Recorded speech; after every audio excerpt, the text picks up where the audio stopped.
tocar pela esperança, certamente vai ser aquilo que São Pedro pede na sua primeira carta, no capítulo 3, versículo 15, que cada um de nós deve ser razão de esperança para quem nos pede. Tem tanta gente no mundo de hoje carente, necessitando urgentemente de esperança. E quem pode dar razão de esperança, motivo de esperança, somos nós, cristãos e cristãs que vivem da esperança. Esse é um ministério talvez dos mais importantes na nossa sociedade de hoje, tão massacrada por tanta violência, por tanta corrupção, por tanta droga, não é mesmo? Um mundo doente, um mundo que se deixou contaminar pelo vírus do egoísmo, do individualismo, da ganância, e cada vez mais difícil de conviver pacificamente. Ainda ontem o noticiário dizia que as mortes por assassinato no Brasil é o dobro dos outros países do mundo. Isso é uma vergonha para nós, para um país que se acha cristão. O dobro, tanta gente quanto na guerra do Iraque é morta no nosso país. E todo dia você ouve mais 80, mais 100 que morreram no Iraque com mais uma bomba, mais não sei o que caiu lá. Então o Brasil, de fato, se você acompanhar um pouco a crônica diária, você vai perceber que às vezes é quase de perder a esperança, né? Com tanta morte, tanto assassinato, mais estupidamente possível, sem motivo nenhum, quer dizer, sem valorizar a vida, sem nada. Isto sem citar o caso de Ribeirão Pires, né? E outros aí que vão acontecendo, só pode ser fruto, né, do maligno. Então vejam como é importante nós minarmos a sociedade de esperança, sermos a razão de esperança, e mesmo diante desse quadro horrível, ainda vivermos com a certeza de que há uma vida melhor. O amor de Deus revela-se na responsabilidade pelo outro. É isso que falta também ensinar. O amor de Deus, ele se revela no modo como eu me sinto e ajo responsável ou corresponsavelmente pelo outro, que eu me preocupe com o outro. E ninguém melhor do que um agente da pastoral da saúde para ministrar essa esperança, né? Então, ser ministro da esperança para os doentes, ser ministro da esperança, ministra da esperança. Assuma isso sem precisar de conferimento oficial, né? Ou ritual. Assuma como agente da pastoral da saúde esse ministério da esperança. Eu vou primeiro, claro, ninguém dá o que não tem. Primeiro eu vou me encher o meu coração de esperança, para poder depois esparramar e levar esperança a todos aqueles que encontrar pelos caminhos da vida. Então, ser ministro da esperança. E não se esqueçam, repito mais uma vez, que o amor de Deus se revela nessa responsabilidade pelo outro.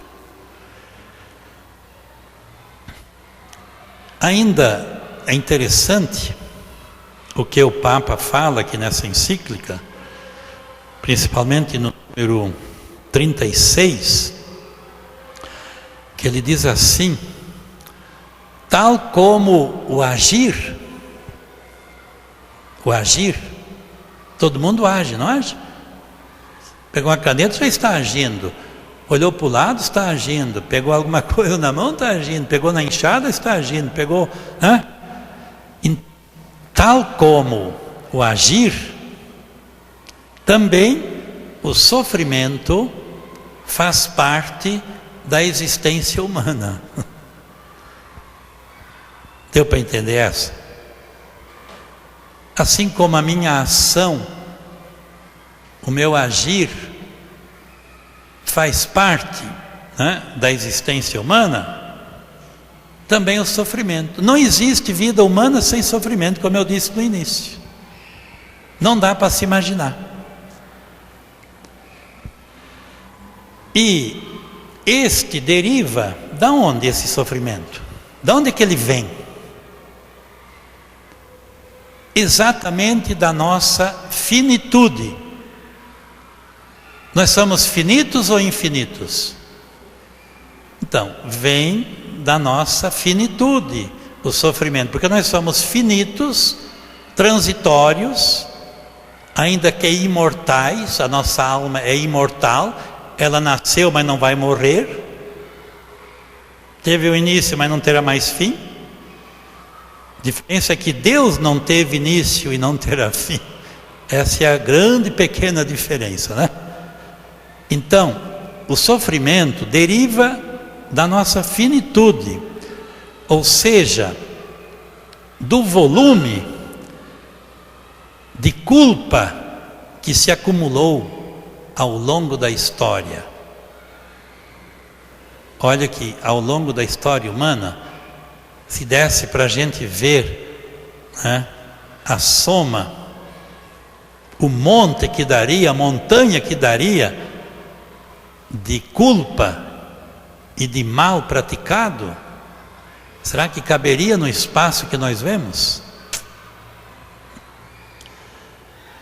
Bom, é preciso então fazer de tudo, claro, diante deste fato. O sofrimento existe e ninguém pode dizer que um dia vai acabar com o sofrimento. Essa realidade, isso aí, ou alguém acha que vai acabar? Vai aparecer aí um prefeito, um governador, um presidente da república, que às vezes se faz um pouco disso, né? Se julga mais do que é, mas que vai acabar com o sofrimento. Mas assim, olha, no meu governo ninguém mais vai sofrer. Alguém pode chegar e falar isso? Ninguém. E vocês sabem que a essas alturas do campeonato nem Deus vai falar isto, porque o sofrimento também não veio dele, como alguns querem afirmar. O sofrimento não veio de Deus. Ele não quer o sofrimento, mas não veio dele, porque o sofrimento que existe veio justamente da nossa finitude, da nossa desobediência a Deus. Aí entrou o mal no mundo, entrou tudo que é de mal, entrou naquele dia em que o demônio conseguiu colocar na cabecinha e no coração de Adão e Eva que se eles comessem daquela árvore, ficariam como deuses. A partir daí, bom, o mal entrou no mundo, aí entrou o pecado, a morte, o sofrimento, tudo. E disso não há mais escapatório. Mas, diante do sofrimento, embora ele exista, né, é preciso fazer de tudo para diminuir o sofrimento. Isso sim. É preciso fazer de tudo para diminuir o sofrimento. E não é isso que vocês fazem, na função de vocês? Fazer de tudo para que a pessoa não sofra, no corpo ou no espírito. Não é essa a função principal do agente da pastoral da saúde?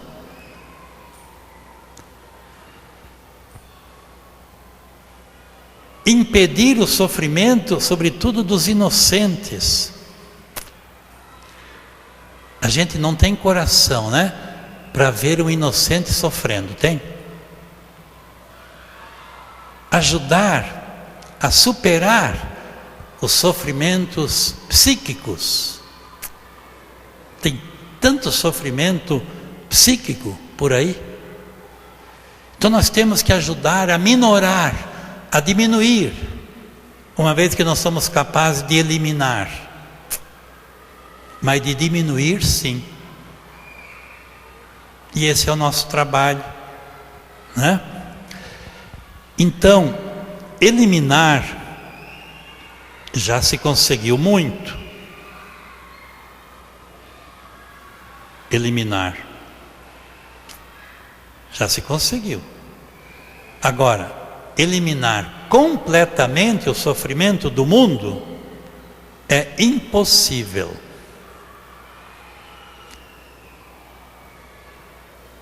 Por quê que é impossível?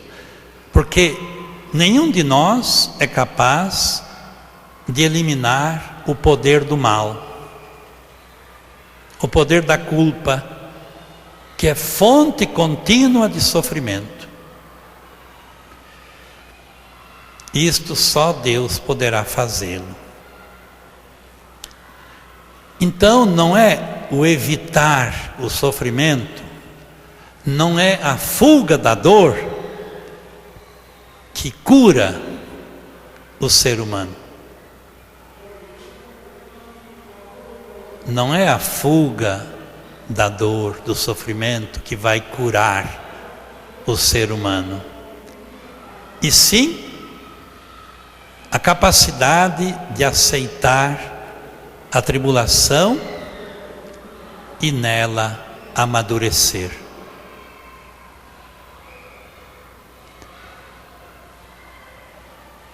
No céu não vai haver gritaria assim não, né? Bom, então a capacidade de aceitar a dor, o sofrimento, a tribulação e nela amadurecer.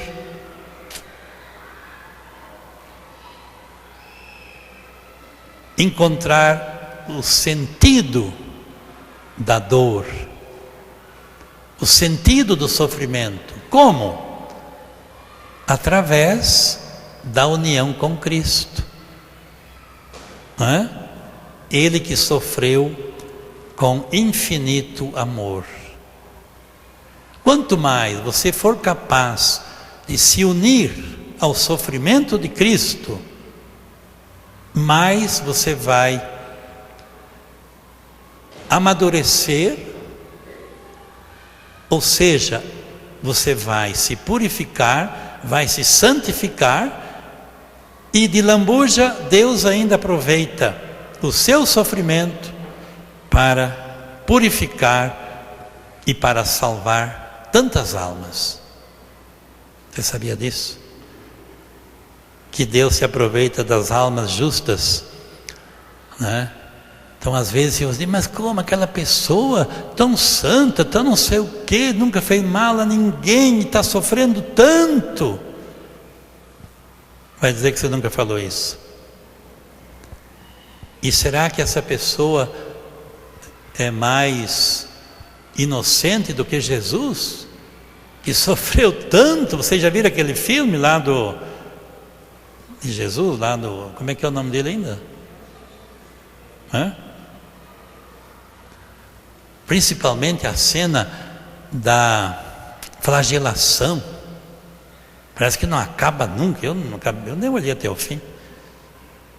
porque é tanta chibatada e tanto vergão, né? Como é que pode resistir a tanto? Não pode. Então, e Jesus, inocente, derramando até a última gota do seu sangue. Então, repetindo, assim como o agir faz parte da existência humana, assim também o sofrimento. Deu para entender um pouco por quê e como, né? E tem outra. O indivíduo, portanto, cada um de nós, não pode aceitar o sofrimento do outro, né? Não pode, também eu diria, cuidar de quem sofre. Você não poderia cuidar de quem sofre se primeiro, pessoalmente, não consegue encontrar no sofrimento um sentido. Você não pode cuidar de quem sofre se você primeiro não encontrar um sentido no sofrimento, no seu sofrimento.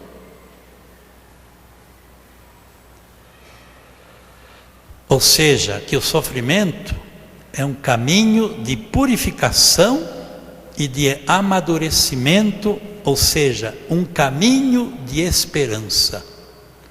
O sofrimento é um caminho de esperança.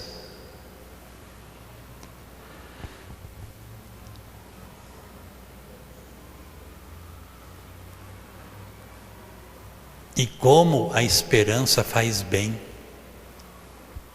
até nas coisas pequenas. Eu vejo isso comigo mesmo, né? Às vezes você está aí na canseira pastoral, depois da terceira crisma no mesmo dia, aí você, depois de umas 700 crismas, né? O braço cansa, né? Mas aí você diz, depois disso, também que gostoso a gente poder descansar com o coração feliz por ter sido útil, né, ao reino de Deus.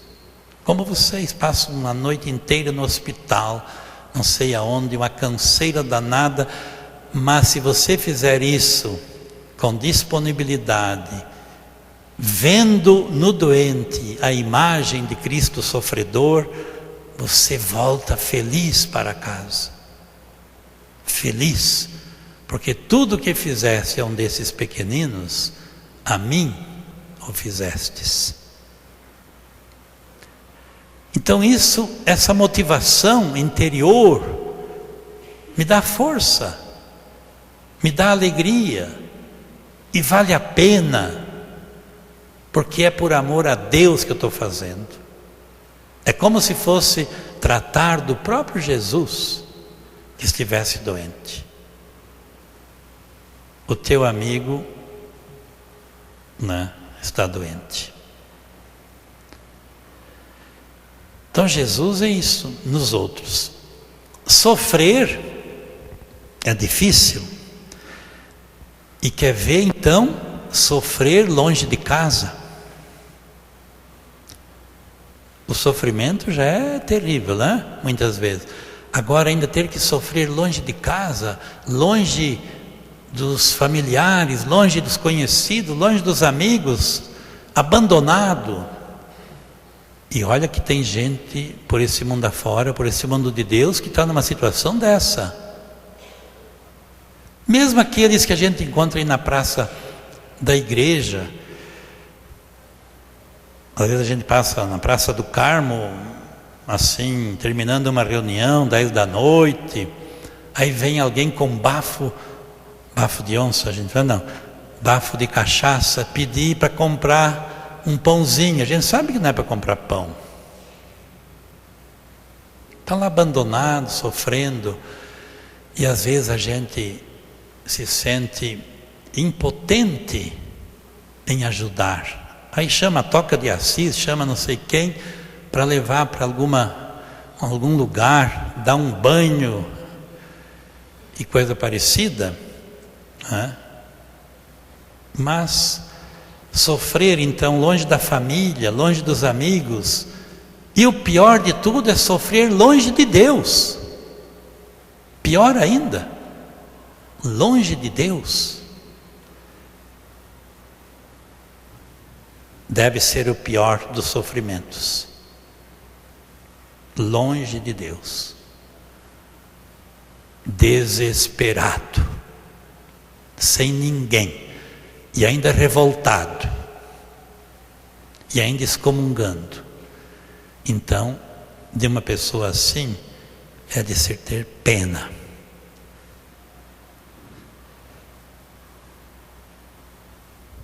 Por isso eu dizia que nós não podemos cuidar de quem sofre se pessoalmente nós não conseguimos encontrar no sofrimento um sentido, né?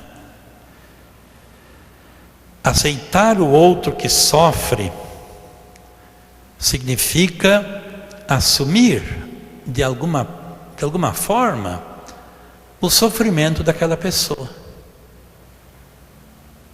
Então, aceitar o outro que sofre significa assumir, né, o seu sofrimento, de tal modo que o sofrimento daquela pessoa se torna também meu sofrimento. E olha que tem gente boa também nesse mundo que chega a esse ponto. Tem muitos samaritanos e samaritanas por aí que a gente não conhece. Graças a Deus. E nessas ocasiões, é olhar para Cristo que sofre, olhar para o crucificado. Eu às vezes fico pensando, por que o bispo tem que carregar um crucifixo, uma cruz? É a segunda. Tem duas, a dele e mais uma, né? Mas ajuda muito, porque não precisa estar procurando em paredes para olhar para o crucificado. Ele já está aqui no peito. Carrega junto. Porque nessa cruz também o bispo deve carregar muitas cruzes invisíveis. Quer dizer, em nome de Jesus, Cristo, é por Ele, e é Ele também que dá a força, mais ninguém. Portanto, olhar para Cristo que sofre, isso para quem trabalha com a pastoral da saúde, sabe que eu tinha só 18 anos, e um dia inteirinho o nosso mestre de noviços nos colocou uma meditação de manhã e passar o dia inteiro fechado num quarto, numa cela, olhando para o crucifixo, sem dizer nada.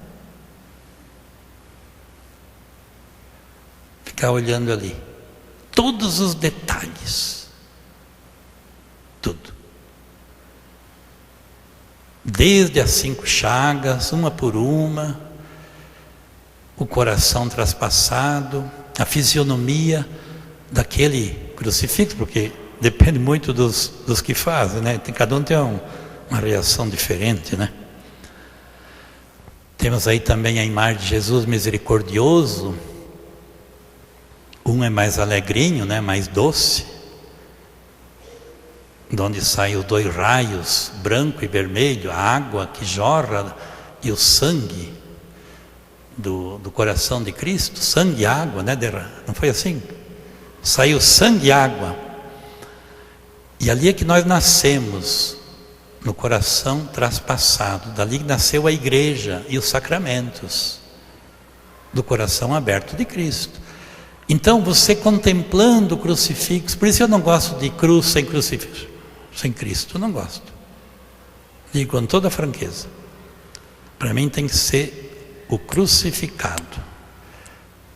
Cruz com Cristo.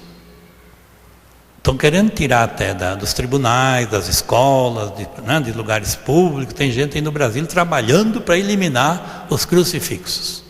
E nós temos que lutar contra isso. Só que os católicos são muito passivos, às vezes. Mas como eu estava dizendo, então olhar para Cristo crucificado, para Cristo que sofre,